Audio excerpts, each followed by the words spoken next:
ഒരു മഹാൻ ചൊല്ലുന്ന ആ കിനാവ് കണ്ടേ. ആരെ കിനാവ്? നബി മുഹമ്മദ് മുസ്തഫ. ആ കിനാവ് കണ്ടപ്പാ നണ്ടയില് നബി സല്ലല്ലാഹു അലൈഹി വസല്ലമ തങ്ങ വന്നിട്ട് ചൊന്തോ, നിന്റെ സമസ്യത്തുക പരിഹാര വേണ, നഫീസ ബീവിയുടെ പേരിൽ നേർച്ച വയ്ക്ക്.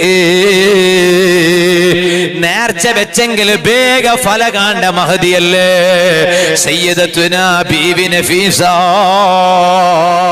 പണ്ടത്തെ കാലത്തിൽ ഒരു പെണ്ണുങ്ങളെ അതാ ലേബർ തിയേറ്ററുക കൊമ്പോയെങ്കില്, ലേബർ തിയേറ്ററുക കൊമ്പോയെങ്കില് തലക്കീലിക്കെട്ട്, തലമേലിക്കെട്ട്, കങ്കനയിക്കെട്ട്, മലങ്കനയിക്കെട്ട്, എന്ത് വേനെങ്കോ ആവട്ടെ, ഡോക്ടർ എന്ത് ചെന്നിട്ടും പേടുപാട്ടി ടിക്കറ്റ് അതാ ലേബർ തിയേറ്റർ ഉൽഗമാ പർത്ത. അതാ മാപ്പലയുടെ ഉമ്മ ഉണ്ടോ, മാമി ഉണ്ടോ, മാമി ഉണ്ടോ, ആ മാമി അവിടെ ഓതക സുറാക്കിട്, നഫീസ ബീബിയുടെ മാല ഓതക സുറാക്കിട്.